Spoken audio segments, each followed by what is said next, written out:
Ang usas atong mga pangandoy isip mga tao sukad na kamatngon tagbuot, ganahan kita nga monindot ang atong kinabuhi sugod sa atong naong, sa atong isulob, sa atong balay, sa atong mga sakyanan, sa atong mga achievements in life. Kinsa man ninyo dinhi ang nangandoy nga mubati ang imong kinabuhi, tasang kamot. Wa gyud. Kay normal gina nato. Muna si Jesus iya sang gipakita nga pangandoy sa diay sa Ginoo nga mag-anam gyud kanindot ang atong kinabuhi hangtod gyud nga mahimo gyung mahimayaon. Kana bang glorious. Sige, lingiay mong tupad. Ingna tan-aw nimo sa kong naong nindot. Sige. May sad na ba ma-check nimo kung mailhan man na og nindot imong naong kay mo comment man na imong sili imong tupad ba? Oh, nindot kay kag naong karon. Basig magtuo ta nga kanang naang mga pangiski sa kilay, pamintal diha, pamutang aris naong, paputi anang naong, kaning buhok pakuluran, kanang nagilak-gilak nimong mga alahas nga mga mahalon, usahay sad pansi, nya usahay ang kanang imong gipangsulob, kanang sakyanan nga imong gisakyan nga mga high-end, kanang mga balay nimo nga mga mansion kayo, basig nagtuo ka nga maunay makapanindot nimo. Dili oy, daghan kay gasakay ana, nakapanag-iya ana, gisaway lang gyapon. Dili gani kanang imong naong guwapa ka, guwapo ka, nagtuo ka maunay makapa-attract sa tao nganha nimo. Dili gyud. Daghan kay mga guwapo, daghan kay mga guwapa gipamiyaan sa bana, gipamuwagan sa asawa. Oh. Unsa may makapanindot gyud nato? Gipakita ni Kristo sa iyang kinabuhi. Una, ang pag-antos. Kinig yung pag-antos para sa atong isig katao, mao ginay makapanindot sa atong kinabuhi. Tanawa sila si San Roque, sila si Saint Francis of Assisi, Mother Teresa of Calcutta. Ana, nya usas mga pag-antos nato, kinig yung pag-alagad sa mga nanginahanglan. Sige, lingi ay mong tupad. Na pila na kabuk imong gialagaran karong simanaha. Nya unsa may makapabati sa tong naong. Unsa may makapabati ang paglikay sa pag-antos. Kanang tao nga maglikay-likay sa pag-antos, mulikay gyud bati kay nagnaong. Kana bitang mga anak nga mulikay gyud pag-antos anang paghugas plato, pagpanglaba, panglimpyo, bati kay na sila naong para sa ilang ginikanan. Pero kana mga bata nga muantos gyud pagtabang sa ginikanan, manglimpyo, manglaba, sana diha maggardening, uban pa bisag unsa isugo ba naa gyud mag-study gyud sa lessons. Pastilan ang naong anak nila attractive kaayos ginikanan, no? Hindi man mo motoo. Ana magunagon. Kana sa mga ginikanan nga magsigig yaw-yaw, sigig yaw-yaw, sig pangasaba, buntag pang sayo, inigmata pa lang kasaba na, siging panaway anang iyang anak, sana siging pamuyboy, nga gadagko lang na inyong mga kaon, nga na ba? Nya siging mahay sus nagmahay kung gipakatao ta mo mga buanga mo may pagikumot ta mo atong gagmay pa mo diri pa mo sa kong tiyan may pagikumot ta mo ana ba oy bati kay na sila naong para sa mga anak. Kamong nay anak pamutan ako nun yung anak ida tan-aw nimo sa kong naong dong day guwapo guwapa ina ka lang. Kanang mga bana o mga asawa nga magsigig alagaray dili magsuguay di gina magkabuwag. Pero kanang mga yaw-yawan kaayo, mga demanding kaayo, tag-as kay mga standards, dali kay na magkabuwag. Bisag gwapa pa kang asawaha ka, luod kay kag naong mas gwapa pa tong maid kay ang maid magsige ra jud ingon unsa pa sir, unsa pa sir. Init ra sir. Ang kape ba, wala na. Ang asawa, oy, moingon ang bana, day ko tawel ko kape, unsa pungkol ka, di ka mukutaw ganito. Ita pa hasol-hasol kita kang busy kay ko diri, ako pa imong pakutaw-kutaw. Ikaw sige ka panugo dia senyorito biya nimo. Mana man mga asawa, ang bana may na piste sa ning animal yo. Di man kita ka pamaray kaning buang-buang. Ang kadto dayong maid inignaog pa lang sir, coffee. Unsa imo butang gatas o daway gatas sana ba? Unsang gatasa imo sir? Ingon sa dang bana ikaw. Awa mo kachi. Munindot lagi nang naong ana magani asawa nga ni complain ako gwapa kay ning asawa ha kay kuan man gid may kanang kaila man gid may sukat gamay gagmay pa babatanon pa. Gwapa gyud kay ni siya. Murag kana atong tawgon nga beauty pang artista. Kana bang pwede ibutang sa screen ba? Na may mga mga naong nga ibutang nimo sa screen pareha ning ako, ma-horror man ni usahay. Pero kana gyud mga musidlak bitaw kita nimo screen. Nahibong ko pagkapari nako, perti niyang sukua siyang bana. Iya kong gibalitang sa sundan kay nakapangabit sa bati kay naong. Ingon siya, okay lang itong nangabit o mas arang-arang pa nakugnaw. Perting bati ang naong nangabit. Insulto kay nako. Dili lang insulto kay nangabit. Agipuli pag nako, kana pag yung batig naong. Ako din siyang giingnan. Kanang imong naong tungod sa imong pagkanimanding, sa imo palang sinultihan karon ug ako pa'y nabana ni mo biyaan, giti ka.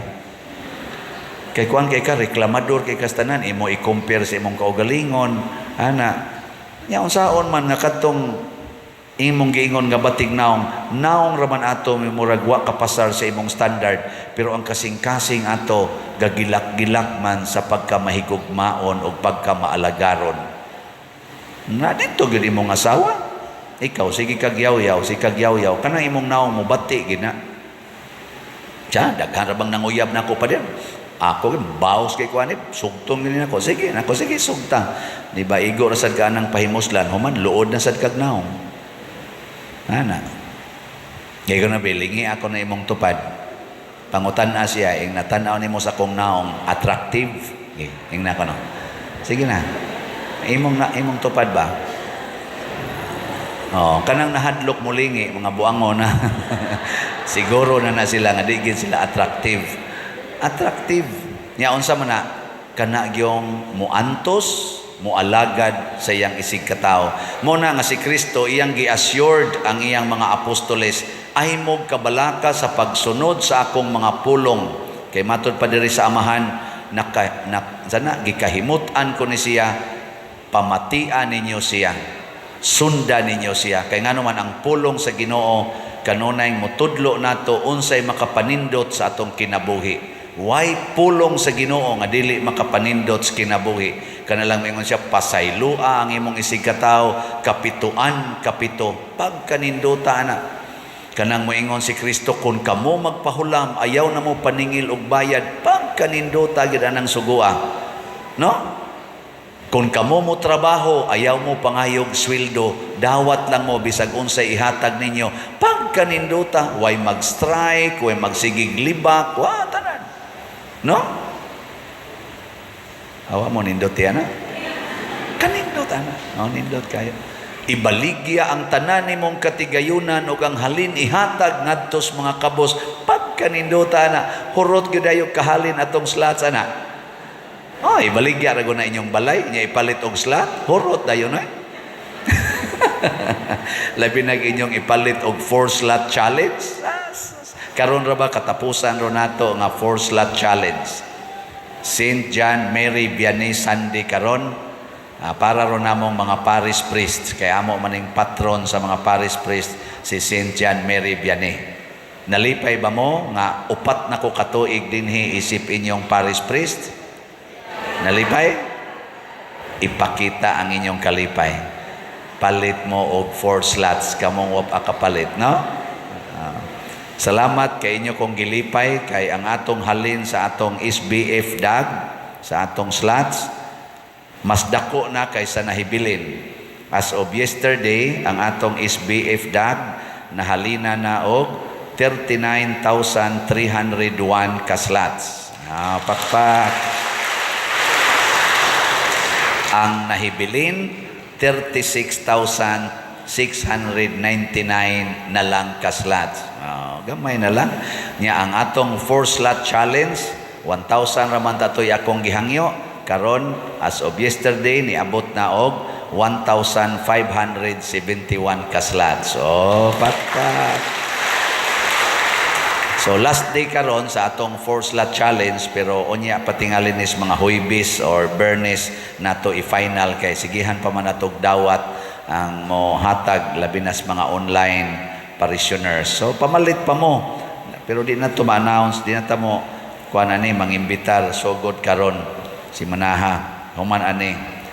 Unya ang ato sang kumbinto na humana ang pagbuhos sa roof deck. Naghimo na lang mga pedestals dito. Practically, nahuman na ang atong structural. Gusto mo tanaw? Sige, atong tanawon kadiyot.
Okay, salamat kayo. Kapakpakan.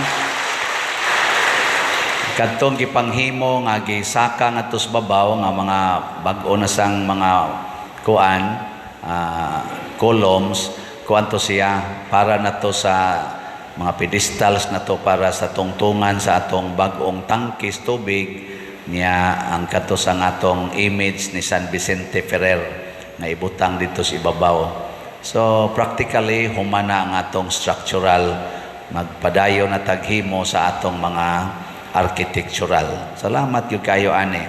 So suporta gitag maayo kining inyong gipangbuhat makapatransfigure, makapanindot ni sa ato dinhing kanini ang sitwasyon nya.